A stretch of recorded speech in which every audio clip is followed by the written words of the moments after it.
ប្រយោគលក្ខខណ្ឌ zero conditional ខ្ញុំនឹងបញ្ចូលលម្អិតអំពីរបៀបប្រើប្រាស់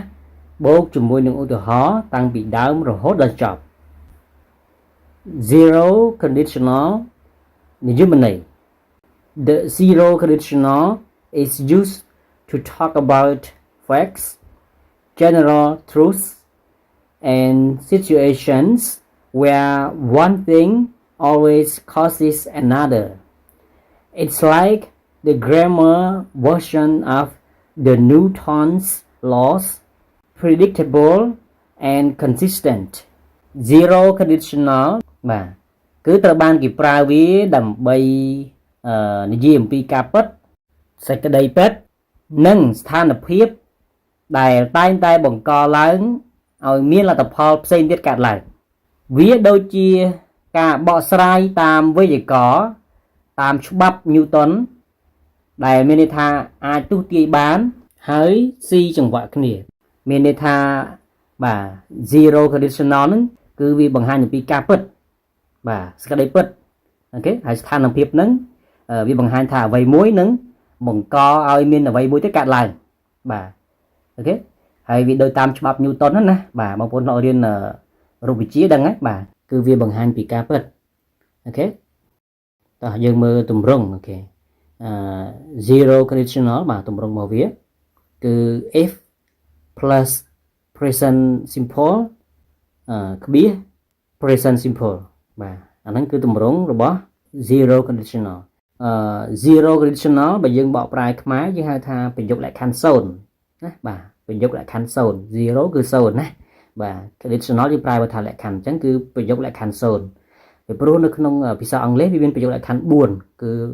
ទី1គេហៅថា zero conditional ទី2គេហៅថា first conditional ទី3គេហៅថា second conditional ហើយទី4គេហៅថាthird conditional អូខេបាទខ្ញុំនឹងបញ្ចូលលម្អិតនៅក្នុងប្រយោគលក្ខខណ្ឌនីមួយៗឲ្យបានយល់ច្បាស់ពីវាប្រើប្រាស់ក៏ដូចជាឧទាហរណ៍តោះយើងមើល example ឧទាហរណ៍ទី1 if you heat water to 100 degrees Celsius it boils គេថាប្រសិនបើអ្នកកម្ដៅទឹកបាទឬក៏ដាំទឹកក្ដៅឲ្យដល់100អង្សាបាទក្ដៅដល់100អង្សាសេណាអូខេវានឹងពុះបាទជាការពិតទឹកកាលណាដែលយើងដុតកម្ដៅវារហូតដល់100អង្សាបាទវានឹងពុះហើយណាបាទអញ្ចឹងអាហ្នឹងគេហៅថាប្រយោគលក្ខខណ្ឌ zero conditional មានន័យថាវាបង្ហាញពីការពិតបាទកាលណាយើងដាំទឹកក្ដៅដល់100អង្សាគឺវាពុះហើយបាទទឹកនឹងវាពុះមកខ្ជុលអញ្ចឹងមកណាអូខេនេះ if you heat water to 100 degrees Celsius it boils អូខេបាទហ្នឹងវាបង្ហាញពីការពិតណាតាមច្បាប់អ៊ីសាក់ Newton យើងធ្លាប់រៀននៅក្នុងរូបវិទ្យាណាបាទកាលណាយើងដាំទឹកក្ដៅឲ្យក្ដៅដល់100អង្សាគឺវាពុះហើយបាទហ្នឹងគឺបង្ហាញពីការពិតណាបាទហ្នឹងគេប្រើប្រយោគលក្ខខណ្ឌបែប zero conditional អូខេប្រយោគទី2 if people eat too much they get fat គេថាប្រសិនបើមនុស្សយើងណាប្រសិនបើមនុស្សយើងញ៉ាំច្រើនឬគេហៅថាស៊ីច្រើនបាទពួកគេនឹងថតអូខេបាទបើត្រឹមញ៉ាំមិនថតទេបើស៊ីច្បាស់ជាថតដែរអូខេនិយាយលេងទេបាទស៊ីស្រ័យអានេះមានន័យថាអញ្ចឹងវាជាការពិតណាមនុស្សយើងកាលណាយើងញ៉ាំច្រើនឬហូបច្រើនហ្នឹងបាទពួកគេនឹងថតហើយវាបង្ហាញពីការពិតឬក៏ស្ដីពិតឃើញអត់បាទគឺអត់កុហកទេបើគេប្រើ zero conditional គឺចង់និយាយពីការពិតហ្នឹងឯងណាអូខេមនុស្សយើងកាលណាហូបច្រើនវាថតតែវាអត់ចម្លែកទេមែនទេបាទអូខេតោះមើលប្រយោគមួយទៀត if babies are hungry they cry គេថាប្រសិនបើក្មេងឬក៏ទារកបាទឃ្លានវានឹងយំបាទយើងដឹងស្រាប់ហើយកាលណាកូនង៉ែតឬក៏ទារកកាលណាវាឃ្លានចេះតែយំមិនដឹងថាអីក្រៅពីយំមែនទេបាទ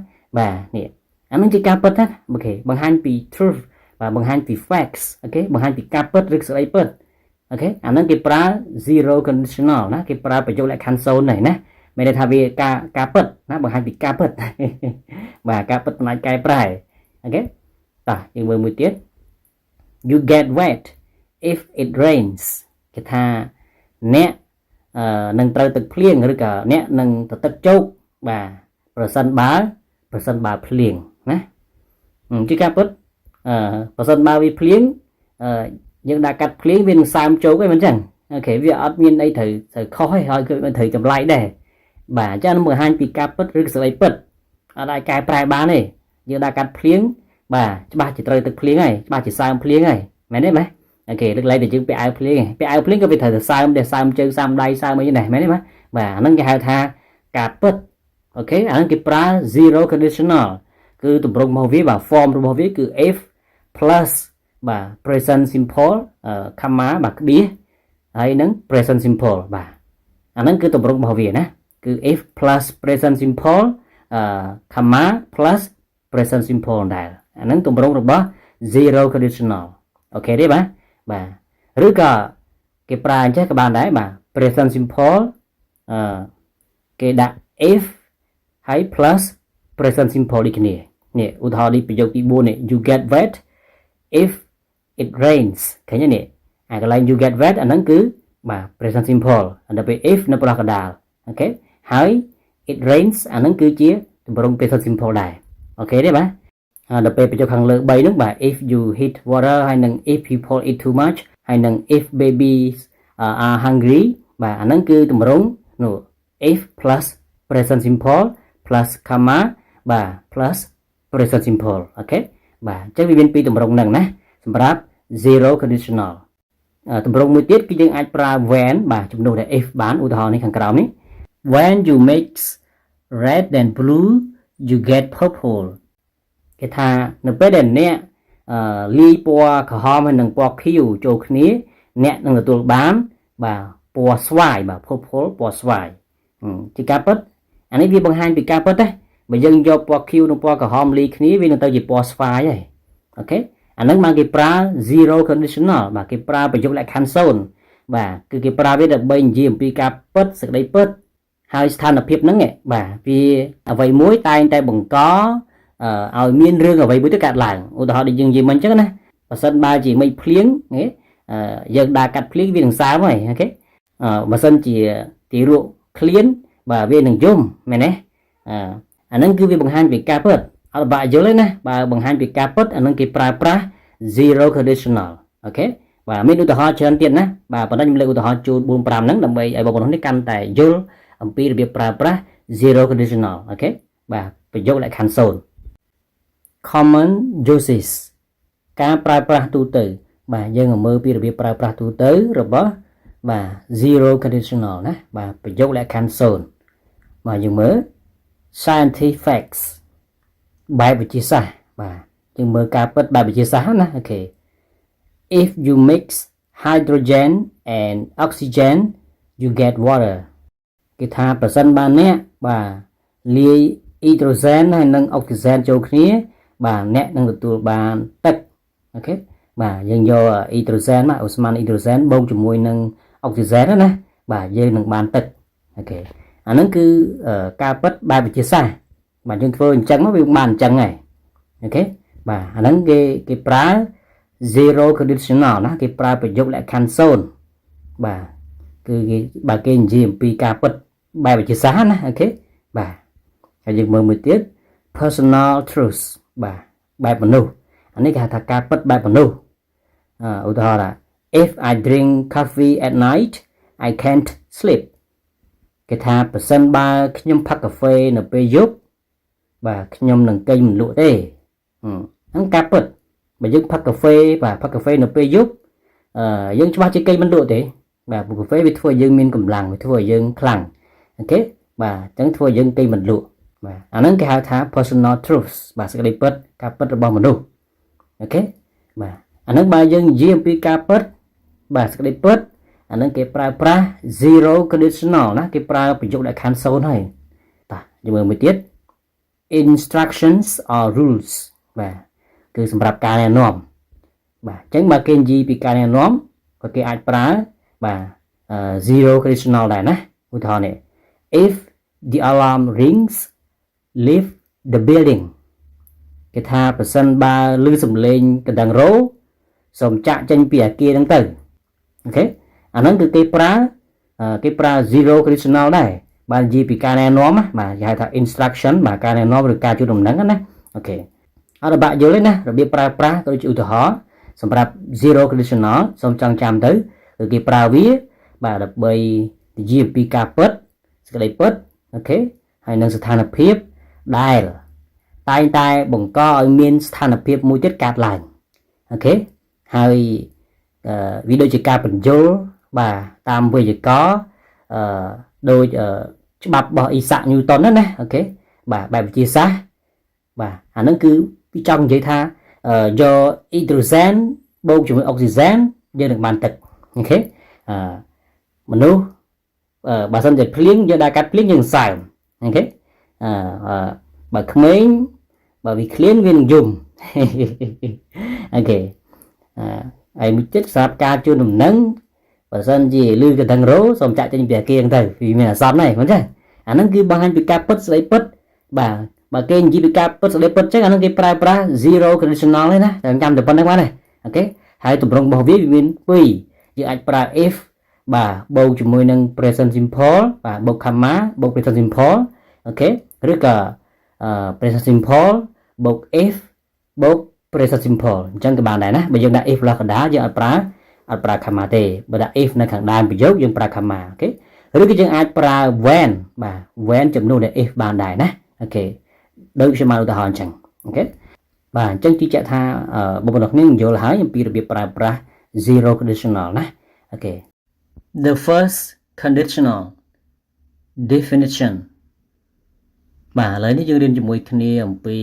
ប្រយោគលក្ខខណ្ឌបាទ first conditional អូខេយើងមើលពីរបៀបប្រើប្រាស់វា The first conditional is used to talk about real and possible situations in the future. It describes a condition and its probable result. គេថាប្រយោគលក្ខខណ្ឌ first conditional ហ្នឹងគេប្រើវាដើម្បីនិយាយអំពីស្ថានភាពដែលពិតប្រាកដអាចទៅរួចបាទដែលអាចកើតឡើងណានៅក្នុងអនាគតកាលអូខេវាពិពណ៌នាឬក៏វាប្រាប់អំពីលក្ខខណ្ឌឬក៏លទ្ធផលដែលពិតប្រាកដរបស់វាបាទមានន័យថាគេប្រើប្រាស់ប្រយោគលក្ខខណ្ឌ first conditional ហ្នឹងណាអូខេដើម្បីនិយាយអំពីស្ថានភាពដែលពិតប្រាកដហើយអាចកើតឡើងនៅក្នុងអនាគតកាលហើយវាប្រាប់អំពីលក្ខខណ្ឌឬក៏ប្រាប់អំពីលទ្ធផលណាមួយរបស់វាហ្នឹងអូខេឥឡូវយើងមើលអំពី form បាទទម្រង់ if plus present simple comma will plus base verb អូខេគឺទម្រង់របស់ first conditional ហ្នឹងបាទគឺ if បូកជាមួយនឹង present simple បាទ comma ហើយ will បូកជាមួយនឹង base verb មានន័យថាបូកជាមួយនឹងគេអាស័ព្ទនៅក្នុងទម្រង់ដើមបាទ examples in sentences បាទឧទាហរណ៍ជាប្រយោគតោះយើងមើលឧទាហរណ៍ជាប្រយោគឧទាហរណ៍ទី1 if you study you will pass the exam គេថាប្រសិនបើអ្នកខិតខំរៀនសូត្រអ្នកនឹងជាប់ការប្រឡងបាទមានន័យថាអ្នកខិតខំរៀនសូត្រអ្នកនឹងជាប់ការប្រឡងអូខេអញ្ចឹងអានេះយើងឃើញទម្រង់របស់វានេះគឺ if បាទបូកជាមួយនឹង present simple នេះ you study ហ្នឹងគឺជា present simple ឯណាហើយបូក subject គឺមាន you ហើយបូកជាមួយនឹង will បូកជាមួយនឹងbase verb បាទ past វាជាគេអាស័ព្ទនៅក្នុងទម្រង់ដើមអូខេបាទហើយនៅក្នុងនេះគឺអត់បាក់យល់ទេគេថាបើអ្នកខិតខំរៀនសូត្រអ្នកនឹងជាប់ការប្រឡងអានឹងវាងាយអូខេអញ្ចឹងមានន័យថាគេប្រើfirst conditional ហ្នឹងណាបាទប្រយោគលក្ខខណ្ឌ first conditional ហ្នឹងគឺគេប្រើវាដើម្បីនិយាយអំពីស្ថានភាពអូខេដែលពិតប្រាកដឬក៏ដែលអាចកើតឡើងនៅក្នុងអនាគតកាលអូខេហើយវាពិពណ៌នាអំពីលក្ខខណ្ឌអូខេឬក៏អំពីលទ្ធផលរបស់វាបាទអញ្ចឹងបើអ្នកខិតខំរៀនសូត្រអ្នកនឹងជាប់ការប្រឡងមានន័យថាលក្ខខណ្ឌគឺបើអ្នកខំរៀនណាលទ្ធផលអ្នកនឹងជាប់ការប្រឡងអាហ្នឹង result របស់វាគឺនេះ you will pass the exam អូខេបាទ easy ណាតោះមួយទៀត if it rains we will cancel the picnic គេថាប្រសិនបើមេឃភ្លៀងពួកយើងនឹងលុបចោលការទៅញ៉ាំអាហារពិកនិកបាទអាហារនៅខាងក្រៅអញ្ចឹងណាបាទអានោះមានន័យថាបើវាភ្លៀងយើងអត់បានទៅបាទអញ្ចឹងមានន័យថាលក្ខខណ្ឌគឺបើមេឃភ្លៀងមែនទេបាទហើយលទ្ធផលគឺយើងនឹងមិនបានទៅយើងនឹង cancel ណា cancel អានេះ picnic ហ្នឹងអូខេទេបាទប្រយោគមួយទៀត you will take medicine if you are sick គេថាអ្នកនឹងលេបថ្នាំប្រសិនបើអ្នកឈឺបាទអញ្ចឹងលក្ខខណ្ឌប្រសិនបើអ្នកឈឺបាទអ្នកនឹងលេបថ្នាំអូខេទេបាទអាហ្នឹងគឺអត់បាក់យល់ទេណាប្រយោគមួយទៀត if she loves me I will marry her គេថាប្រសិនបើនាងស្រឡាញ់ខ្ញុំនឹងរៀបការជាមួយនាងបាទ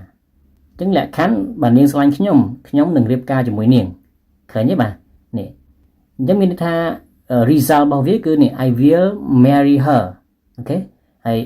condition បាទលក្ខខណ្ឌគឺនេះ if she love me អូខេអញ្ចឹងគឺ easy ណាសម្រាប់ទម្រង់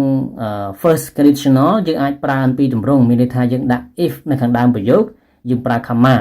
តែបើដាក់ if នៅកណ្ដាលប្រយោគយើងអត់ប្រើ comma ទេអូខេទេបាទដូចឧទាហរណ៍នេះអញ្ចឹងបាទឧទាហរណ៍មួយទៀត I will be fined if I drive over the speed limit គេថាខ្ញុំនឹងត្រូវបានគេផាកពិន័យ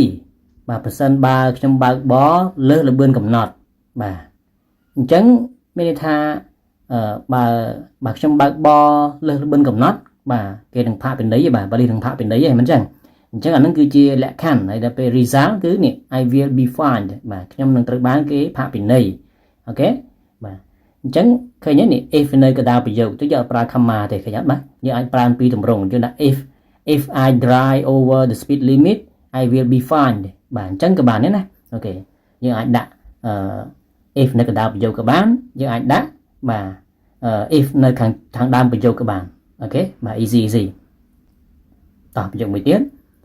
if he feels sleepy he will go to bed គេថាប្រសិនបើគាត់ងុយគេងបាទគាត់នឹងទៅគេងយើងឃើញនេះ condition បាទលក្ខខណ្ឌរបស់វាគឺនេះ if he feels sleepy he will go to bed កន្លែង he will go to bed អានឹងគឺជា result បាទអញ្ចឹងបាទគាត់ងុយគេងគាត់នឹងទៅគេងហើយបាទអត់បាក់យល់ទេ easy ណាបាទអញ្ចឹងគេប្រើប្រាស់ first condition បាទប្រយោគលក្ខខណ្ឌfirst condition ហ្នឹងគឺគេប្រើវាដើម្បីនិយាយអំពីស្ថានភាពដែលអាចកើតឡើងបាទស្ថានភាពពិតប្រាកដដែលអាចកើតឡើងនៅក្នុងអនាគតកាលហើយវាពិពណ៌នាអំពីលក្ខខណ្ឌហើយនឹងលទ្ធផលដែលពិតប្រាកដរបស់វាហ្នឹងអូខេទេបាទដូចឧទាហរណ៍នៅក្នុងប្រយោគនេះអញ្ចឹងអូខេបាទ easy ណា Note we can replace will with other modal verbs to express different degrees of certainty or intention គេថាកត់ចំណាំ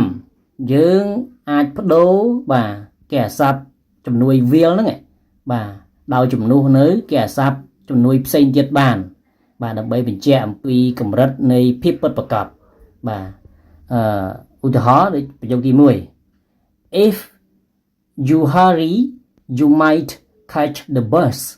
possibility ប្រយោគទី1គេថាប្រសិនបើអ្នកលឿនឡើងបាទប្រញាប់ឡើងអ្នកប្រហែលជាអាចជិះឡានក្រុងទាន់បាទអញ្ចឹងអានឹងគេប្រើពាក្យថា possibility គឺភាពដែលអាចកើតឡើងអានឹងគឺយើងអាចប្រើពាក្យ might បាទនេះយើងអាចប្រើគេអាស័ព្ទជំនួយ might អូខេជំនួសដោយ will បានកន្លែងហ្នឹងណាអូខេបើយើងចង់និយាយអំពី possibility ណាបាទភាពដែលអាចកើតឡើងណាអូខេឃើញទេតម្រង់មកវាគឺ if plus present simple plus comma បាទ plus subject plus might ហើយនឹង plus base verb បាទយើងអាចប្រើបានយើងអាចជំនួសគេអាស័ព្ទជំនួយ might បានណាអូខេច្បាស់ហើយបាទហ្នឹងបាទប្រយោគមួយទៀត if we leave now we could be on time suggestion គេថាប្រសិនបើយើងចេញឥឡូវហ្នឹងបាទពួកយើងអាចទៅទាន់ពេលវេលាបាទអញ្ចឹងយើងឃើញនេះ if we leave now បាទហ្នឹងគឺជាប្រយោគលក្ខខណ្ឌបាទជា condition ហើយ we could be on time បាទអាហ្នឹងគឺជា result បាទគឺជាលទ្ធផលមុនតែចង់ចាំថាប្រយោគលក្ខខណ្ឌគឺតែងតែនិយាយអំពីលក្ខខណ្ឌហើយនឹងលទ្ធផលទេ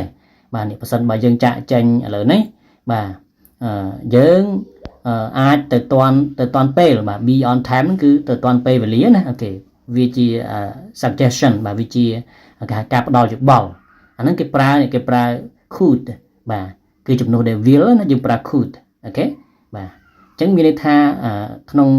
first conditional បាទបញ្ចូលលក្ខខណ្ឌ first conditional ហ្នឹងគឺគេមិនមែនប្រើបានទៅ will មួយទេណាគេអាចប្រើ might could may should អញ្ចឹងណាបាទអាហ្នឹងគឺគេជំនួសបាទជំនួស will បានគេចង់និយាយអំពី possibility គេអាចប្រើ might គេចង់និយាយពី suggestion គេអាចប្រើ could អញ្ចឹងទៅណាអូខេតោះយើងមើលប្រយោគមួយទៀត if it's sunny we may go hiking possibility គេថាប្រសិនបើមេឃបើកថ្ងៃបាទឬក៏មេឃក្តៅល្អអញ្ចឹងណាអូខេពួកយើងប្រហែលជាទៅដើរលេងបាទ go hiking ទៅដើរលេងលក្ខណៈជិះកង់ជិះអីតាមព្រៃអញ្ចឹងណាឡើងភ្នំអញ្ចឹងណាអូខេអញ្ចឹងនេះលក្ខខណ្ឌគឺនេះ if it's sunny អូខេហើយ result គឺនេះ we may go hiking បាទអញ្ចឹងមានន័យថាប្រសិនបើមេឃក្តៅល្អឬថ្ងៃល្អអញ្ចឹងណាបាទវាអត់ភ្លៀងណាយើងប្រហែលជាទៅដើរលេងឬក៏ទៅជិះកង់លេងអញ្ចឹងទៅណាបាទអញ្ចឹង easy ណាមានន័យថាយើងនិយាយអំពីភាពដែលអាចកើតឡើងនេះ possibility អាហ្នឹងគេប្រើ first conditional ហើយបាទគេប្រើប្រយោគលក្ខខណ្ឌ first conditional ហើយអូខេទេបាទនេះយើងប្រើទីនេះគឺយើងជំនួសដោយនេះ verb modal verb may នេះបាទគេសព្ទជំនួយ may ណាជំនួយ will ណាអូខេពីព្រោះយើងនិយាយអំពី possibility បាទតោះយើងមើលមួយទៀត if you see him you should apologize គេថាបើសិនបើអ្នកជួបគាត់អ្នកគួរតែសុំទោសគាត់បាទ advice អញ្ចឹងមានន័យថា if you see him នេះអានឹងគឺជា condition បាទគឺជាប្រយោគលក្ខខណ្ឌហើយកន្លែងyou should apologize បាទគឺជា result បាទអ្នកជួបគាត់គឺអ្នកគួរតែសុំទោសគាត់អូខេទេបាទទៅសរុបមកសម្រាប់ប្រយោគលក្ខខណ្ឌ first conditional ហ្នឹងគឺគេប្រើប្រាស់វាបាទនិយាយអំពីស្ថានភាពពិតប្រាកដដែលអាចកើតឡើងនៅថ្ងៃអនាគតហើយវាពិព័រណ៍នេះឬវាប្រាប់អំពីស្ថានភាពឬអំពីលទ្ធផលរបស់វាបាទដូចខ្ញុំឧទាហរណ៍អញ្ចឹងប្រសិនបើអ្នកជួបគាត់អ្នកគួរតែសុំទោសគាត់អូខេអត់អញ្ចឹងអានឹងចង់និយាយអំពីលក្ខខណ្ឌបាទជួបគាត់អ្នកគួរតែសុំទោសគាត់អូខេបាទ result គឺ you should apologize បាទប៉ុន្តែនេះលក្ខណៈ advice លក្ខណៈផ្ដល់យោបល់ឲ្យយោបល់អូខេទេបាទដោយយើងប្រើនៅ modal verb should ជំនួសដោយ will បាទអាហ្នឹងគឺជាប្រយោគលក្ខខណ្ឌគេហៅថា first conditional បាទអញ្ចឹងវាប្រើប្រាស់ខ្ញុំបានផ្ដល់ឲ្យហើយបញ្យល់នៅ example លម្អិតមួយឲ្យថែមទៀតណាអូខេហើយបើមិនច្បាស់អាចមើលសារចុះសារឡើងនឹងកាន់តែយល់ច្បាស់បន្ថែមទៀតអូខេទេបាទនិយាយដូចខ្លីសម្រាប់ first conditional ឲ្យតែយើងចាំពីទម្រង់ចាំវាប្រើប្រាស់វាយើងប្រើប្រាស់វាបានយ៉ាងល្អតែម្ដងណាមិនថាក្នុងការនិយាយឬការសរសេរអូខេ the second conditional បាទខ្ញុំនឹងបញ្យល់លម្អិតអំពីនិយមន័យក៏ដូចជាឧទាហរណ៍លម្អិតផងដែរ definition និយមន័យ the second conditional is used to express unreal or hypothetical situations in the present or future, often involving dreams, unlikely events, or imaginary scenarios. បាទយើងប្រើទាំងអស់គ្នាគេថា second conditional ហ្នឹងឯបាទគឺគេប្រើវាដើម្បីបញ្ជាក់ពីស្ថានភាពដែលជាការប៉ាន់ស្មានបាទឬក៏គេហៅថាជាសមិទ្ធកម្មឬក៏ជាស្ថានភាពដែលមិនពិតប្រាកដអូខេនៅក្នុងបច្ចុប្បន្នកាលឬក៏នៅក្នុងអនាគតកាលហើយវាពាក់ព័ន្ធជាមួយនឹងក្តីសុបិនឬក៏ព្រឹត្តិការណ៍ដែលមិនគួរឲ្យជឿ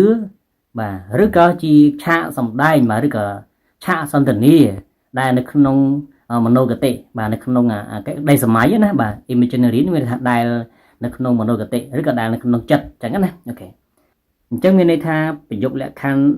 second conditional ហ្នឹងគឺគេប្រើវាដើម្បីនិយាយអំពីឬក៏បញ្ជាក់អំពីស្ថានភាពដែលមិនពិតប្រាកដឬក៏ដែលជាការស្មានបាទនេះ hypothetical នេះគឺប្រែមកថាដែលជាសមិទ្ធកម្មឬក៏ដែលជាការស្មានអញ្ចឹងណាអូខេមានន័យថាស្ថានភាពហ្នឹងវាអត់ពិតប្រាកដទេណានេះ unreal បាទជាស្ថានភាពដែលមិនពិតប្រាកដអូខេដែលគេប្រើវាដើម្បីបញ្ជាក់ពីស្ថានភាពដែលមិនពិតប្រាកដឬក៏ ស្ថានភាពដែលជាការស្មានបាទនៅក្នុងបច្ចុប្បន្នកាលឬក៏អនាគតកាលហើយវាពាក់ព័ន្ធជាមួយនឹងក្តីសុបិនបាទឬក៏ព្រឹត្តិការណ៍ដែលមិនគួរឲ្យជឿឬក៏ជាឆាកសន្ទនាបាទ scenario នេះប្រែមកថាឆាកសន្ទនាឬក៏ឆាកសម្ដែងបាទជាឆាកសម្ដែងឬក៏ឆាកសន្ទនានៅក្នុងមនោគតិណាបាទ imaginary ហ្នឹង form បាទយើងមើលទម្រង់របស់ the second conditional គឺ if plus past simple comma dot plus would plus base verb បាទអញ្ចឹងទម្រង់របស់ second conditional ហ្នឹងគឺនេះ if បូកជាមួយនឹង past simple ណាគឺ if បូកជាមួយនឹងអតីតកាលធម្មតាណាហើយយើងប្រើ comma បាទ dot អញ្ចឹងទៅបូកជាមួយនឹង would បូកជាមួយនឹងបាទគេអាស័ព្ទនៅក្នុងទម្រង់ដើមបាទ base verb ណាអូខេបាទឥឡូវយើងមើល examples ឧទាហរណ៍ជាប្រយោគអូខេបាទឧទាហរណ៍ទី1 if I won the lottery I would travel the world គឺថាប្រសិនបើខ្ញុំឈ្នះឆ្នោតខ្ញុំនឹងធ្វើដំណើរជុំវិញពិភពលោកអញ្ចឹងយើងឃើញនេះ if I won the lottery I would travel the world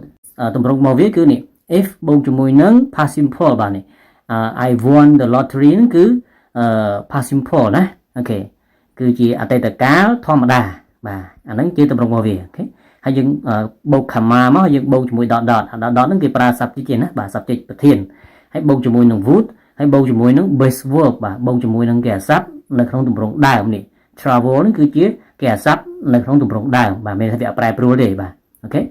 បាទហើយយើងប្រើ the second conditional ហ្នឹងណាគឺយើងប្រើវាដើម្បីបញ្ជាក់អំពីស្ថានភាពអូខេដែលជាការស្មានឬក៏ស្ថានភាពដែលមិនពិតប្រាកដបាទនេះគេថាប្រសិនបើខ្ញុំបានឈ្នះឬក៏ខ្ញុំឈ្នះឆ្នោតបាទខ្ញុំនឹងធ្វើដំណើរជុំវិញពិភពលោកអាហ្នឹងគឺជាប្រសិនបើនោះវាមិនមែនពិតប្រាកដណាដូចជានៅក្នុងការសមាសម័យណាអូខេបាទនៅក្នុងការសមាសម័យវាអត់ប្រាកដបាទយើងគ្រាន់តែនិយាយណាអូខេមិនដឹងពេលណាឈ្នះឆ្នោតទៅមែនអត់បាទអាហ្នឹងគេប្រើប្រាស់ second conditional ឯងបាទវាជារឿងមិនពិតណាបាទគេ unreal បាទវាស្ថានភាពមិនពិតប្រាកដណាអូខេតើយើងមើលប្រយោគមួយទៀត if she studied more she would pass the exam គេថាប្រសិនបើនាងខិតខំរៀនបន្ថែមទៀតបាទនាងនឹងជាប់ការប្រឡងបាទអញ្ចឹងយើងមើលនេះទម្រង់របស់វាគឺ if plus past simple ណានេះ she studied more ហ្នឹងគឺជា past simple ហើយ she would pass the exam ហ្នឹងបាទអាហ្នឹងក៏ជាទម្រង់មកវាដែរអូខេគឺ plus dot ទៅ plus would plus base verb អូខេនេះ pass ហ្នឹងគឺជា base verb ហើយណាគឺជាគេអាស័ព្ទក្នុងទម្រង់ដើមនេះបញ្ជាក់ថាប្រសិនបើនាងបានខិតខំរៀនសូត្របន្ថែមឬក៏ខិតខំរៀនសូត្រឲ្យខ្លាំងណាបាទនាងនឹងជាប់ការប្រឡងមកទៅចាំថាប្រយោគលក្ខខណ្ឌគឺគេនិយាយអំពីលក្ខខណ្ឌហើយណានេះតើតើនាងបានខិតខំរៀនសូត្រខ្លាំងណាបាននាងជាប់ការប្រឡងអូខេអញ្ចឹងវាបញ្ជាក់អំពីសកម្មភាពដែលសមាសម័យបាទឥឡូវមិនតន់ជាប់ការប្រឡងទេបាទអូខេទេបាទអានឹងគេប្រើប្រាស់the second conditional ហ្នឹងណាពាក់ព័ន្ធជាមួយនឹងការសមាសម័យពាក់ព័ន្ធមួយក្តីសុបិនពាក់ព័ន្ធជាមួយស្ថានភាពមិនពិតប្រាកដបាទស្ថានភាពដែលជាការស្មានអីចឹងណាអូខេអាហ្នឹងគេប្រើប្រាស់ the second conditional អូខេបាទយើងមើលប្រយោគមួយទៀត if it rained tomorrow we would cancel the picnic គេថាប្រសិនបើមេឃភ្លៀងនៅថ្ងៃស្អែកពួកយើងនឹងលុបចោលការញ៉ាំអាហារនៅខាងក្រៅបាទ picnic នេះគឺការញ៉ាំអាហារនៅខាងក្រៅណាអូខេអញ្ចឹងយើងឃើញថាប្រសិនបើមេឃភ្លៀងអញ្ចឹងមានន័យថាវាអត់ទាន់ភ្លៀងទេអានេះគេនិយាយប្រសិនបើមេឃភ្លៀងនៅថ្ងៃស្អែកបាទពួកយើងនឹង cancel បាទនឹងលុបចោលនៅការញ៉ាំអាហារនៅខាងក្រៅអាហ្នឹងវាបាទនិយាយរួមគេហៅថាជា unreal បាទ unreal situation បាទជាស្ថានភាពដែលមិនពិតប្រាកដបាទឬក៏ជាស្ថានភាពដែលជាការស្មានយើងស្មានថាបើសិនថ្ងៃស្អែកហ្នឹងវាភ្លៀងបាទយើងនឹងលុបចោលការទៅញ៉ាំអាហារខាងក្រៅអូខេទេបាទនេះហ្នឹងគេហៅថា hypothetical បាទ situations បាទអាហ្នឹងគេប្រើប្រាស់ second conditional ហ្នឹងបាទស្ថានភាពដែលជាការស្មានឬក៏ស្ថានភាពដែលមិនពិតប្រាកដអូខេទេបាទចង់ចាំវាណាហើយទម្រង់មកវាគឺ if plus past simple បាទ comma plus dot ទៅ plus would plus base verb បាទដូចជាឧទាហរណ៍អញ្ចឹងអូខេ note even though we use the past tense we are not talking about the past. It's just a way to express unreal or unlikely situations គេថាសូមកត់ចំណាំបើទោះជាយើងប្រើក្នុងទម្រង់ហ្នឹងយើងប្រើជាទម្រង់ past tense ក៏ដោយប៉ុន្តែយើងមិនមែនកំពុងនិយាយអំពីអតីតកាលទេបាទវាគ្រាន់តែជារបៀបមួយដើម្បីបញ្ជាក់បាទនៅស្ថានភាពដែលមិនពិតប្រាកដឬក៏ស្ថានភាពដែលមិនគួរឲ្យជឿអូខេទេបាទទម្រង់មកវាគឺ if plus past simple មែនអត់បាទអាហ្នឹងគេហៅថាទោះបីជាយើងប្រើវាជាទម្រង់ past simple ក៏ដោយណាបាទប៉ុន្តែយើងមិនមែននិយាយអំពី past simple ទេណាសូមចងចាំអូខេវាគ្រាន់តែជារបៀបឬក៏ជាវិធីមួយដែលយើងប្រើវាដើម្បីបញ្ជាក់អំពីស្ថានភាពដែលមិនគួរឲ្យជឿឬក៏ស្ថានភាពដែលមិនពិតប្រាកដអូខេទេបាទ clear ប៉ុណ្ណឹងអាហ្នឹងគេប្រើបាទគេប្រើទម្រង់ second conditional អូខេបាទហើយសូមចងចាំបងប្អូនគ្នាណាកុំឲ្យច្រឡំថាអាហ្នឹងជា past simple អាហ្នឹងជាគេប្រើវានិយាយពីអតីតកាលទៅដឹងមិនមែនទេណាបាទគេប្រើវានិយាយអំពីបច្ចុប្បន្នកាលឬក៏អនាគតកាលប៉ុន្តែវាបញ្ជាក់អំពីស្ថានភាពដែលមិនគួរឲ្យជឿបាទឬក៏ស្ថានភាពដែលមិនពិតប្រាកដនេះ unreal or unlikely situations អូខេទេបាទអាហ្នឹងគេប្រើប្រាស់ the second conditional ហើយអូខេបាទយើងមើលបន្តទៀត when to use the second conditional បាទពេលដែលយើងត្រូវប្រើ second conditional ណាយើងប្រើវាពេលណាតោះយើងមើលមួយ unreal or unlikely situation in the present or future បាទយើងប្រើអា second conditional ហ្នឹងគឺទីមួយយើងនិយាយអំពីស្ថានភាពបាទដែលមិនគួរឲ្យជឿឬក៏ស្ថានភាពដែលមិនពិតប្រាកដនៅក្នុងបច្ចុប្បន្នកាលឬក៏អនាគតកាលអូខេបាទឧទាហរណ៍ទី1 if I were taller I would play basketball but I'm not taller this is imaginary គេថាប្រសិនបើខ្ញុំខ្ពស់ជាងហ្នឹងបាទខ្ញុំនឹងលេងកីឡា basketball បាទបាល់បោះណាបាទកីឡាបាល់បោះបាទគេថានេះ but I'm not taller this is imaginary គេថាប៉ុន្តែឥឡូវហ្នឹងខ្ញុំមិនខ្ពស់ទេបាទខ្ញុំទៀបម្ដងហ្នឹងបាទវាគ្រាន់តែជាបាទការសម័យសម័យអញ្ចឹងកាលណាគេនិយាយអំពីការសម័យសម័យអាហ្នឹងគេប្រើប្រាស់ second conditional ហើយណាបាទវានិយាយពីស្ថានភាពដែលមិនគួរឲ្យជឿឬស្ថានភាពដែលមិនពិតប្រាកដបាទមានមិនពិតប្រាកដបាទឥឡូវខ្ញុំទៀបខ្ញុំថាបើសិនខ្ញុំខ្ពស់តាច្បាស់ហើយបាទហ្នឹងអូខេបាទយើងមើលទី2 dreams or fantasies បាទគឺនិយាយអំពីក្តីសុបិនបាទឬក៏ការរវើរវាយបាទយើងមើលឧទាហរណ៍ if I lived in Paris I would eat hamburgers every morning គេថាប្រសិនបើខ្ញុំបានទៅរស់នៅទីក្រុងប៉ារីសបាទខ្ញុំនឹងញ៉ាំនំ hamburger ជារៀងរាល់ព្រឹកបាទអាហ្នឹងគឺជាប្រសិនបើណានិយាយលក្ខខណ្ឌប្រសិនបើខ្ញុំបានទៅរស់នៅទីក្រុងប៉ារីសប្រទេសបារាំងហ្នឹងបាទខ្ញុំនឹងញ៉ាំនំ hamburger ជារៀងរាល់ព្រឹកបាទតែឥឡូវនេះអត់បានទៅរស់នៅប្រទេសបារាំងណាអានេះវាជាការសម័យសម័យបាទការ dreams ឬក៏ជាការរវើរវាយណា fantasies អូខេបាទអាហ្នឹងគេប្រើប្រាស់ second conditional ដែរណានិយាយពី dreams ឬក៏និយាយអំពី fantasies អីហ្នឹងណាអូខេតោះយើងមើលមួយទៀតទី3 advice or suggestions especially with if I were you បាទទី3នេះគេនិយាយអំពីការប្រឹក្សាយោបល់ឬក៏ការផ្ដល់យោបល់បាទជាពិសេសគឺគេប្រើទម្រង់នេះ if I were you អូខេតើយើងមើលឧទាហរណ៍ if I were you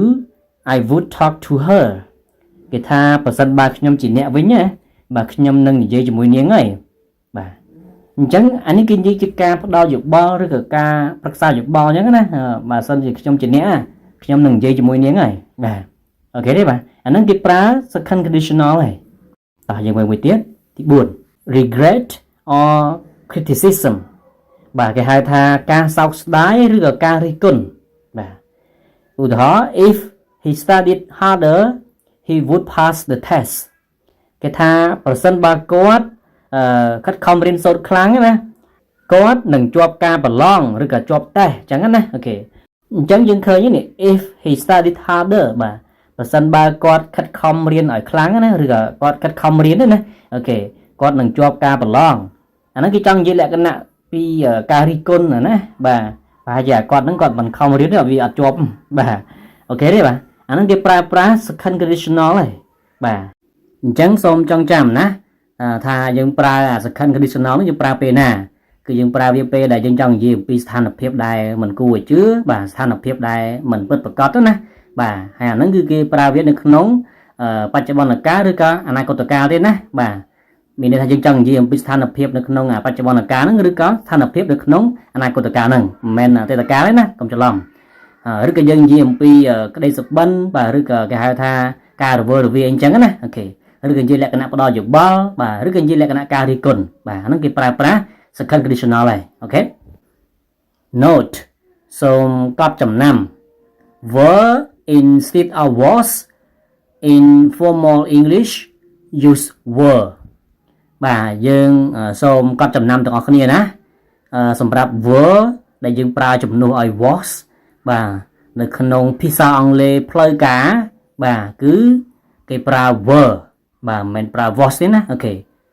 នេះឧទាហរណ៍ if I were rich I would help the poor not was នេះឧទាហរណ៍ទី1ហ្នឹងគេថាប្រសិនបើខ្ញុំមានបាទខ្ញុំខ្លាចជាអ្នកមានណាបាទខ្ញុំនឹងជួយអ្នកក្រអាហ្នឹងគេនិយាយពីការសម័យបាទលើក្រឡើយណាអូខេអាហ្នឹងគេប្រើ second conditional ហើយចង់ចាំណាបាទគេហៅថា unreal situation អានេះគេចង់និយាយអំពីif I were មិនគេប្រើ if I was វិញទៅបាទ if I was ក៏បានដែរណាបាទប៉ុន្តែបើគេប្រើលក្ខណៈផ្លូវការគេប្រើ if I were បាទនេះគេហៅថា formal English គេប្រើ were គ្រប់ subject ទាំងអស់បាទគ្រប់ប្រធានទាំងអស់អូខេ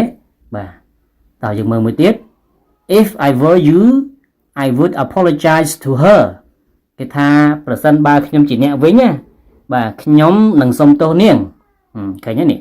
if I were you បាទប្រសិនបើខ្ញុំជាអ្នកវិញខ្ញុំនឹងសុំទោសនាងបាទអានោះគេប្រើប្រាស់ second conditional អូខេ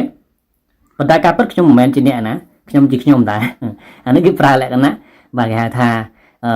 imaginary បាទការសម័យឬក៏លក្ខណៈគេហៅថារឿងនេះមិនពិតប្រាកដបាទគេហៅ unreal situation អូខេបាទតោះយើងមើលមួយទៀត if he were taller he would play basketball បាទគេថាប្រសិនបើគាត់ខ្ពស់ជាងហ្នឹងបាទគាត់នឹងលេងកីឡាបាល់បោះបាទអញ្ចឹងឥឡូវហ្នឹងគឺគាត់នៅទាបដល់ហើយបាទហ្នឹងបានគេប្រើប្រាស់ conditional ហើយគឺគេប្រើវាលក្ខណៈគេហៅថាបង្ហាញពីស្ថានភាពដែលមិនពិតប្រាកដបាទអូខេទេបាទនេះឃើញ if he were យើងប្រើ were ដែរឃើញអត់លក្ខណៈផ្លូវការភាសាអង់គ្លេសផ្លូវការគេប្រើ were ណានៅក្នុង second conditional អូខេបាទតើយើងមើលមួយទៀត if she were pretty she would become a model បាទគេថាប្រសិនបើនាងស្រស់ស្អាតណាបាទនាងនឹងក្លាយទៅជា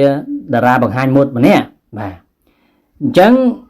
យើងឃើញនេះ if she were pretty បាទឃើញអត់យើងប្រើ were បាទនៅក្នុងភាសាអង់គ្លេសគេហៅថា formal English បាទភាសាអង់គ្លេសផ្លូវការគេប្រើ were ជំនួសឲ្យ was អូខេទេបាទនៅក្នុង second conditional ហ្នឹងអូខេបាទតើយើងមើលខាងក្រោម would can be replaced by could or might បាទគេថា would នេះគឺអាចជំនួសដោយ could ឬក៏ might បានណានៅក្នុង second conditional ណាបាទអញ្ចឹងមានន័យថាគេមិនមែនប្រើតែ would ទេណាគេអាចប្រើ could ឬក៏ might បានណាអូខេឧទាហរណ៍ទី1 if I had a car I could drive to work គេថាប្រសិនបើខ្ញុំមានឡានមួយគ្រឿងបាទខ្ញុំអាចបើកបរទៅធ្វើការបានអូខេនេះ if I had a car I could drive to work បាទចាឥឡូវនេះខ្ញុំអត់តមានឡានទេណាបាទនេះលក្ខណៈគេហៅថា dream បាទឬក៏លក្ខណៈគេហៅថា imaginary បាទការសម័យបានទេណាបាទអញ្ចឹងអានឹងគេប្រើ second conditional អូខេបាទហើយយើងអាចជំនួស would ដោយប្រើ could បានអូខេបាទនេះ I could drive to work អូខេតោះយើងមើលមួយទៀត if she practiced more she might win the competition គេថាប្រសិនបើនាងវឹកហាត់ឲ្យបានច្រើនបាទនាងប្រហែលជាអាចជាប់ការប្រកួតប្រជែងហ្នឹងបាទអញ្ចឹងយើងឃើញនេះ if she practice more បាទប្រសិនបើនាងបានខិតខំប្រឹងប្រែងហាត់វឹកហាត់ថែមទៀតណាអូខេshe might win the competition បាទនេះ she might បាទយើងអាចជំនួសដោយ might បាទសម្រាប់ would ណាអូខេយើងមិនមែនប្រើតែ would រហូតទេអូខេអញ្ចឹងប្រយោគនេះគឺអាចនិយាយលក្ខណៈគេហៅថា criticism ឬក៏ regret បាទគេហៅថាលក្ខណៈសោកស្ដាយឬលក្ខណៈរិះគន់បាទ គឺថាប្រសិនបើនាងហ្នឹងវឹកហាត់ឲ្យបានច្រើននាងប្រហែលជាអាចជាប់ការប្រឡងហ្នឹងអានេះគេហៅលក្ខណៈរីគុណហ្នឹងអូខេអញ្ចឹងអាហ្នឹងគេប្រើប្រាស់បាទ second conditional អូខេសូមចងចាំប៉ុណ្ណឹងសម្រាប់ second conditional គឺយើងប្រើវាដើម្បីនិយាយអំពីស្ថានភាពដែលមិនពិតប្រាកដបាទឬស្ថានភាពដែលជាការស្មានអូខេបាទហើយគេប្រើវានៅក្នុងបច្ចុប្បន្នកាលឬក៏អនាគតកាលទេគេមិនមែនប្រើវាសម្រាប់អតីតកាលទេទោះបីជានៅក្នុងប្រយោគនោះយើងនិយាយបាទយើងនិយាយជា past tense ក៏ដោយបាទជាអតីតកាលក៏ដោយអូខេទេបាទបាទអញ្ចឹងខ្ញុំបានបញ្ចូលលម្អិតជូនហើយទាំងរបៀបប្រើប្រាស់បាទទាំងការកត់ចំណាំនៅចំណុចសំខាន់នៅក្នុង second conditional ហើយដែរអូខេមិនយល់អាចមើលសារចុះឡើងម្ដងហើយមកទៀតនឹងកាន់តែច្បាស់នឹងកាន់តែចេះអំពីរបៀបប្រើប្រាស់និងឧទាហរណ៍ The third conditional definition និយមន័យតើយើងមើលតើ the third conditional នេះគេប្រើយ៉ាងម៉េចបាទយើងមើលជាមួយគ្នា The third conditional is a grammatical structure used in English to talk about imaginary situations in the past, things that didn't happen, but we imagine what would have happened if they had. បាទគេថា the third conditional បាទប្រយោគលក្ខខណ្ឌ the third conditional ហ្នឹងគឺជាទម្រង់នៃវេយ្យាករណ៍ដែលត្រូវបានគេប្រើនៅក្នុងភាសាអង់គ្លេសបាទដើម្បីនិយាយអំពីស្ថានភាពដែលនៅក្នុងការសម័យបាទនៅក្នុងអតីតកាលបាទអ្វីគ្រប់យ៉ាងគឺវាមិនទាន់បានកើតឡើងទេប៉ុន្តែយើងសម័យថាអ្វីទាំងអស់ហ្នឹងវាបានកើតឡើងប្រសិនបើពិតជាបានកើតឡើងមែនអូខេទេបាទមានន័យថាគេប្រើ the third conditional ហ្នឹងបាទគឺគេប្រើវាដើម្បីនិយាយអំពីស្ថានភាពដែលនៅក្នុងការសម័យអូខេនៅក្នុងអតីតកាលណាការសម័យនៅក្នុងអតីតកាលហ្នឹងហើយអ្វីៗទាំងអស់ហ្នឹងវាមិនទាន់បានកើតឡើងទេអូខេប៉ុន្តែយើងសម័យថាអ្វីទាំងអស់ហ្នឹងបានកើតឡើងហើយយល់ទេបាទអញ្ចឹងយើងមកមើលទម្រង់ form if plus past perfect plus comma plus would have plus past participle បាទទម្រង់របស់ the third conditional នេះបាទគឺ if បូកជាមួយនឹងpast perfect ណាបូកជាមួយនឹង past perfect បូក comma អូខេបូកជាមួយនឹង would have អូខេហើយបូកជាមួយនឹង past participle អូខេអាហ្នឹងគឺជាទម្រង់របស់ the third conditional ណាយើងមកមើល examples ឧទាហរណ៍ជាប្រយោគទី1 if she had left earlier she wouldn't have missed the train គេថាប្រសិនបើនាងបានចាក់ចេញលឿននាងនឹងមិនខកខានការជិះរថភ្លើងទេបាទអញ្ចឹងមានន័យថាអាហ្នឹងគឺជាសកម្មភាពអតីតកាលបាទគឺនាងហ្នឹងគឺបានចាក់ចេញយឺតហើយបាននាងខកខានការជិះរថភ្លើងហ្នឹងណាបាទអញ្ចឹងមានន័យថាសកម្មភាពនេះគេនិយាយបាទវាកាត់ឡើងម្ដងទៀតណាអូខេបើវាកាត់ឡើងម្ដងទៀតនាងចាក់ចេញឲ្យបានលឿនបាទនាងនឹងមិនខកខានការជិះរថភ្លើងទេអញ្ចឹងវានិយាយពីអតីតកាលបងប្អូនចងចាំណាបាទ the third conditional ហ្នឹងគឺគេនិយាយអំពីអតីតកាលប៉ុន្តែបាទលក្ខខណ្ឌរបស់វាគឺបើសិនបើរឿងហ្នឹងវាកាត់ឡើងម្ដងទៀតណាអូខេគឺនាងហ្នឹងគឺមិនខកខានក្នុងការជិះរថភ្លើងទេអញ្ចឹងវានៅក្នុងការសម័យក្នុងការគិតហ្នឹងតែរឿងកន្លងផុតទៅហើយហ្នឹងតែអញ្ចឹងណាអូខេអាហ្នឹងគេប្រើបាទ the third conditional ហ្នឹងអូខេយើងមើលទម្រង់របស់វានេះ if បាទ plus past perfect នេះអាកន្លែង had left បាទវាជា past perfect អូខេហើយយើងប្រើ comma មកយើងប្រើនោះ would have plus past participle ប៉ុន្តែកន្លែងនេះ she wouldn't have missed the train ហ្នឹងអាហ្នឹងគឺជាបាទទម្រង់ negative form បាទជាទម្រង់បដិសេធដោយសារតែមានពាក្យបាទ not មែនអត់បាទអញ្ចឹងបើយើងចង់ដាក់បដិសេធយើងក៏ថែម not ទៅបានដែរអូខេទេបាទអត់បាក់ទេអាហ្នឹងគឺជាទម្រង់ the third conditional អូខេយើងមើលប្រយោគទី2 if they had signed the contract we would have made a profit គេថាប្រសិនបើពួកគេបានសញ្ញេកុងត្រាហ្នឹងពួកយើងនឹងទទួលបានកម្រៃដ៏ច្រើនបាទអញ្ចឹងយើងឃើញនេះ if they had signed the contract បាទ we would have made a profit បាទកន្លែងនេះមានន័យថាបើពួកគេបានសញ្ញេកុងត្រាហ្នឹងបាទអញ្ចឹងមានន័យថាពួកគេអត់បានសញ្ញេទេលក្ខខណ្ឌហ្នឹងគេនិយាយបើពួកគេបានសញ្ញេតើមែនអត់បាទបើពួកគេបានសញ្ញេបាទពួកយើងនឹងទទួលបានកម្រៃដ៏ច្រើនហ្នឹងអញ្ចឹងណាអូខេអញ្ចឹងមានន័យថាគេអត់បានសញ្ញេទេអូខេវាប្រៀបបានដូចយើងជាការសោកស្ដាយអញ្ចឹងណាបាទបងប្អូនតើចង់ចាំថាប្រយោគលក្ខខណ្ឌគឺគេនិយាយពីលក្ខខណ្ឌហើយណាវាមានពាក្យ if ចូលទៅហើយណាគ្រប់ប្រយោគលក្ខខណ្ឌអូខេបាទវាមានពាក្យ if ចូលទៅហើយបាទមិនថាលក្ខខណ្ឌ zero conditional ឬក៏លក្ខខណ្ឌ first conditional ឬក៏ second conditional ឬក៏ third conditional នោះទេណាវាសុទ្ធតែមានពាក្យ if ចូលទៅហើយគ្រាន់តែការប្រើប្រាស់វាខុសៗគ្នាតែប៉ុណ្្នឹងឯងអញ្ចឹងសម្រាប់ third conditional យើងប្រើវាបាទដើម្បីនិយាយអំពីស្ថានភាពដែលនៅក្នុងការសមាសសម័យអញ្ចឹងដូចនៅក្នុងឧទាហរណ៍ទី1ទី2នេះអញ្ចឹងបាទដូចការសមាសសម័យមែនហ្នឹងបាទសិនតែពួកគេបានសញ្ញេកុងត្រាហ្នឹងពួកយើងនឹងទទួលបានផលចំណេញដ៏ច្រើនមែនទេបាទមកពីអត់បានសញ្ញេហ្នឹងឯងវានៅក្នុងការសមាសសម័យអូខេបាទហើយទៅចាំថា third conditional គឺគេនិយាយអំពីអតីតកាលហើយអូខេទេបាទមិនមែនជាអនាគតកាលទេណាបើ second conditional គេនិយាយអំពីអនាគតកាលនិងបច្ចុប្បន្នកាលអូខេយើងមើលប្រយោគទី3 if I had studied harder I would have passed the exam គេថាប្រសិនបើខ្ញុំខិតខំរៀនឲ្យខ្លាំងបាទខ្ញុំនឹងបានជាប់ការប្រឡងបាទអញ្ចឹងមានន័យថាឥឡូវនេះខ្ញុំធ្លាក់ឲ្យបានខ្ញុំនិយាយពាក្យហ្នឹងណាអូខេទេបាទព្រោះអាហ្នឹងវារឿងកន្លងផុតទៅហើយអូខេអាហ្នឹងគេប្រើប្រាស់បាទ the third conditional ហើយអូខេបាទនេះ if I had studied harder ឃើញទេនោះអាកន្លែង I had studied harder ហ្នឹងអាហ្នឹងគឺជាទម្រង់ past perfect ឯណាអូខេហើយនោះ I would have passed the exam បាទហ្នឹងគឺជាទម្រង់ would have បូកជាមួយនឹង past participle បាទ past យើងថែម ed ហ្នឹងបាទអាហ្នឹងគឺជា past participle ហើយណាអូខេតោះយើងមើលមួយទៀត if you had arrived on time you would have caught the bus គេថាប្រសិនបើអ្នក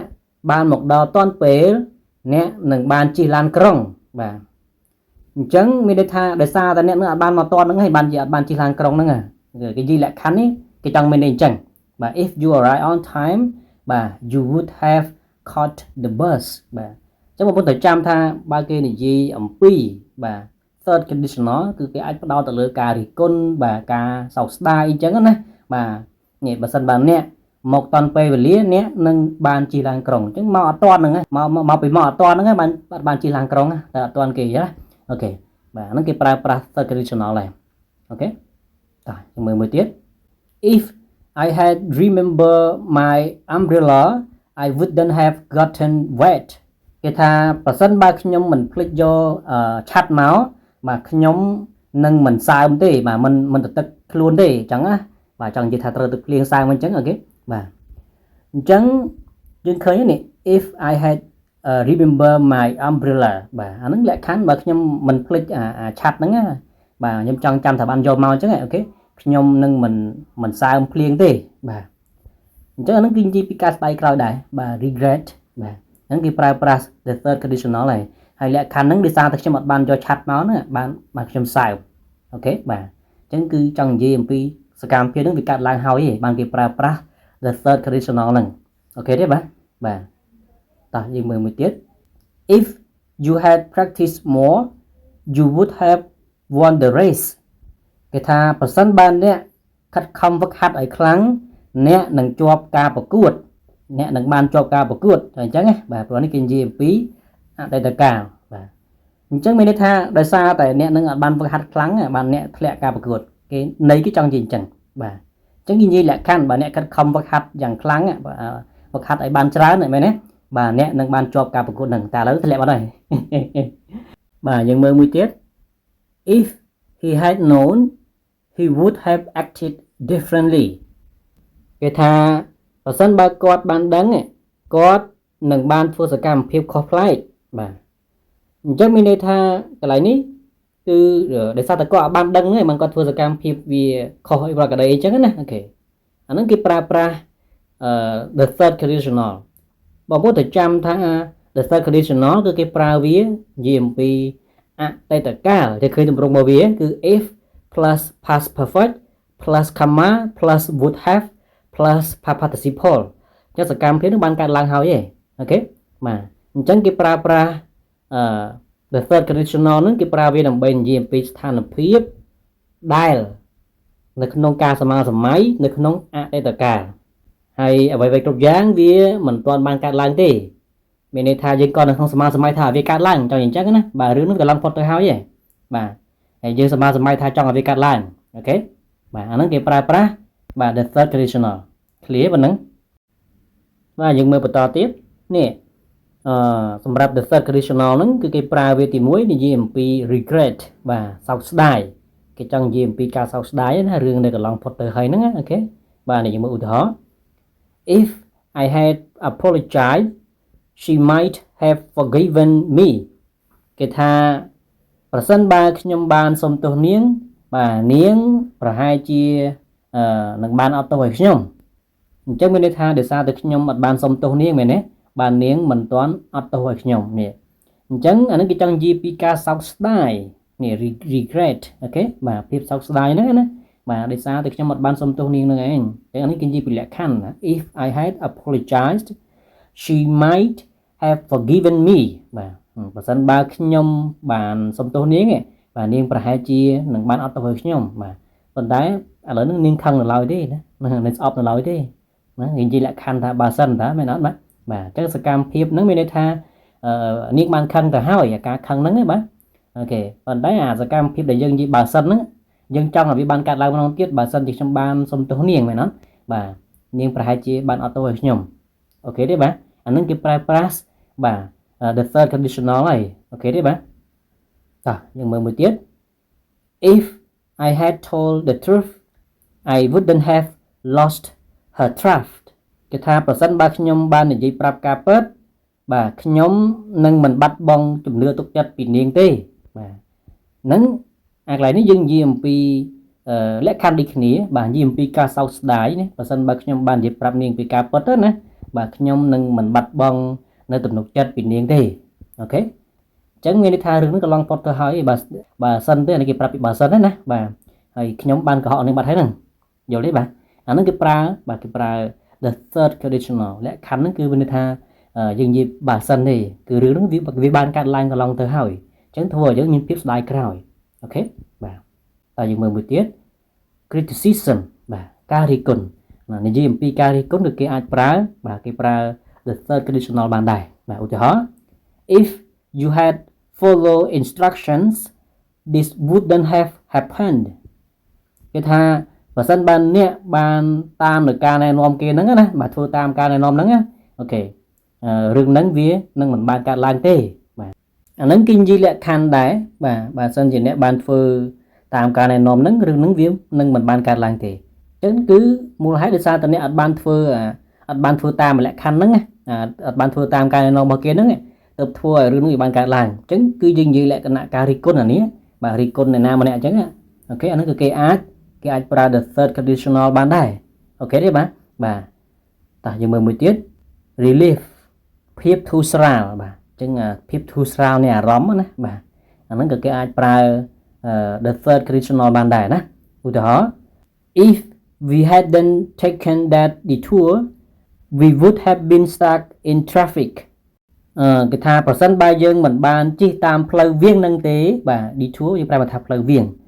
យើងនឹងជាប់នៅក្នុងការកកស្ទះចរាចរណ៍ហ្នឹងបាទមានន័យថានឹងជាប់ស្ទះណាផ្លូវចរាចរណ៍តាមផ្លូវវាស្ទះខ្លាំងណាស់ណាអូខេអញ្ចឹងអានេះគេនិយាយអំពីអារម្មណ៍បាទភាពធូរស្រាលនៃអារម្មណ៍មានន័យថាបើយើងមិនបានជិះតាមផ្លូវដែលគេឲ្យវាងហ្នឹងបើយើងបានជិះផ្លូវទេយើងច្បាស់ជាស្ទះបាទស្ទះតាមផ្លូវព្រោះចរាចរណ៍ណាស្ទះផ្លូវម្ដងបាទគឺពេលថ្ងៃវាអីហ្នឹងគឺមានអារម្មណ៍ថាតានតឹងមានអារម្មណ៍ថាធុញទ្រាន់វាចំពេលក្តៅវាអីចឹងណាបាទតែដល់ពេលយើងបានជិះតាមផ្លូវវាងទៅធ្វើឲ្យយើងមានអារម្មណ៍ធូរស្រាលបាទអញ្ចឹងគេអាចបង្ហាញពីអារម្មណ៍ធូរស្រាលហ្នឹងណាបាទអញ្ចឹងបាទគេនិយាយអំពីភាពធូរស្រាលបាទគឺគេប្រើអីណែ the third conditional នឹងបានដែរអូខេទេបាទអញ្ចឹង easy ណាពាក់ព័ន្ធជាមួយការប្រើប្រាស់ the third conditional អូខេ other modal verbs instead of would នេះគឺជាគេអាសព្ទជំនួយផ្សេងទៀតដែលយើងអាចប្រើជំនួស would បានបាទនៅក្នុង the third conditional ណាអូខេតើយើងមើលឧទាហរណ៍ example ឧទាហរណ៍ទី1 if I had studied medicine I could have become a doctor គេថាប្រសិនបើខ្ញុំបានរៀនខាងឱសថសាស្ត្របាទខ្ញុំអាចក្លាយទៅជាគ្រូពេទ្យម្នាក់បាទអញ្ចឹងយើងឃើញនេះif I had studied medicine បាទអាហ្នឹងគឺជាទម្រង់ past perfect ហ្នឹងឯងអូខេបាទ if បូកជាមួយនឹង past perfect តែកន្លែងនេះយើងប្រើនេះ I could have បាទយើងប្រើចំនួន would have អូខេទេបាទមានន័យថា modal verbs បាទគេអាសព្ទជំនួយផ្សេងទៀតហ្នឹងគឺយើងអាចប្រើទីមួយ could អូខេបាទ could have ហើយបូកជាមួយនឹងបាទគេអាសព្ទក្នុងទម្រង់ទី3គេហៅថា past participle become វាគឺជា past participle ហ្នឹងឯងហេតុអីបានយើងដឹងពីព្រោះជាទម្រង់របស់វានេះពួក become វាមកពី become became become ណាverb ទី3ហ្នឹងគឺវាទៅជា become វិញដែរណាអូខេតោះយើងមើលឧទាហរណ៍ទី2 if he had listened he might have avoided the mistake គេថាប្រសិនបើគាត់បានស្ដាប់បាទគាត់ប្រហែលជានឹងជៀសវាងនៅកំហុសហ្នឹងបាទមានន័យថាប្រសិនបើគាត់បានស្ដាប់ខ្ញុំឬបានស្ដាប់ណាម្នាក់ចឹងគេចង់មានន័យចឹងណាអូខេគាត់ប្រហែលជាបាទនឹងជិះកំហុសហ្នឹងបាទនឹងមិនបានធ្វើខុសចឹងអញ្ចឹងអូខេអញ្ចឹងនេះយើងប្រើគេនេះ he might បាទយើងប្រើ might បាទជំនួសដោយ would អូខេបាទតោះយើងមើលមួយទៀត if they had invited me I might have gone to the party បាទគេថាប្រសិនបើពួកគេបានអញ្ជើញខ្ញុំបាទខ្ញុំប្រហែលជាបានទៅចូលរួមពិធីជប់លៀងនឹងដែរបាទឃើញទេបាទនេះគឺ might have gone បាទយើងជំនួសដោយ would have gone យើងអាចដាក់ might have gone បានអូខេតោះយើងមើលមួយទៀត if she had asked me I could have helped her គេថាប្រសិនបើនាងបានស្នើសុំមកខ្ញុំបាទខ្ញុំអាចជួយនាងបានបាទឃើញទេនេះតែបងប្អូនទៅចាំទៅប្រយោគលក្ខខណ្ឌមិនថា zero ឬក៏ second ឬក៏ first conditional អីទេ third conditional អីទេគឺតែតែមាន if ចូលទៅហើយណាបាទគឺនិយាយពីលក្ខខណ្ឌណាគ្រាន់តែថាការប្រើប្រាស់វាខុសគ្នាដូចខ្ញុំនិយាយខាងដើមមិញអញ្ចឹងអូខេតោះយើងមើលមួយទៀត if you had told me I should have supported you គេថាប្រសិនបើអ្នកបានប្រាប់រឿងនឹងមកខ្ញុំបាទខ្ញុំគួរតែបានជួយជំនួយដល់អ្នកបាទឬក៏ខ្ញុំគួរតែបានជួយអ្នកបាទអញ្ចឹងក៏បានដែរណាមានន័យថាប្រសិនបើអ្នកហ្នឹងបានប្រាប់រឿងនឹងមកខ្ញុំបាទខ្ញុំគួរតែបានជួយអ្នកឃើញដែលយើងប្រើ I should have supported you បាទតោះយើងមើលមួយទៀត if they had prepared properly they should have done better in the exam បាទគេថាប្រសិនបើពួកគេបានត្រៀមខ្លួនរួចរាល់ពួកគេគួរតែបានធ្វើកិច្ចការងារនឹងល្អប្រសើរបាទនៅក្នុងការប្រឡងមានន័យថាបើពួកគេបានត្រៀមខ្លួនឬក៏ត្រៀមគ្រប់យ៉ាងរួចរាល់ឲ្យល្អប្រសើរអញ្ចឹងពួកគេគួរតែបានធ្វើរឿងនឹងល្អនៅក្នុងការប្រឡងបាទធ្វើកិច្ចការងារដែលពួកគេធ្វើហ្នឹងកិច្ចការប្រឡងហ្នឹងអូខេអញ្ចឹងយើងឃើញនេះ if they had prepared properly បាទអានេះយើងប្រើទម្រង់ if បូកជាមួយនឹង past perfect ដែរទេណាប៉ុន្តែអាកន្លែង modal verb បាទគេអាសព្ទជំនួយយើងអាចជំនួសពី would ហ្នឹងយើងអាចប្រើ could យើងអាចប្រើ should យើងអាចប្រើ might អញ្ចឹងណាបាទយើងអាចជំនួសពី would នឹងបានអូខេទេបាទអញ្ចឹងគឺ easy ណាសម្រាប់ទម្រង់the third conditional ហ្នឹងណាអូខេឲ្យតែយើងចាំទម្រង់របស់វាចាំរបៀបប្រើប្រាស់របស់វាគឺយើងអាចប្រើប្រាស់បានដែរណាអូខេអញ្ចឹងអរគុណណា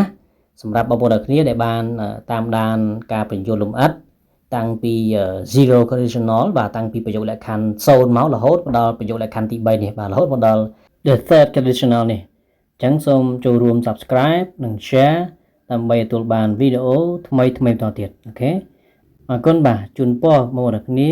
ជោគជ័យនៅក្នុងការរៀនសូត្រក៏ដូចជាជោគជ័យនៅក្នុងការងារមុខរបរអរគុណជួបគ្នានៅមេរៀនថ្មីៗទៀតអូខេអរគុណបាយបាយ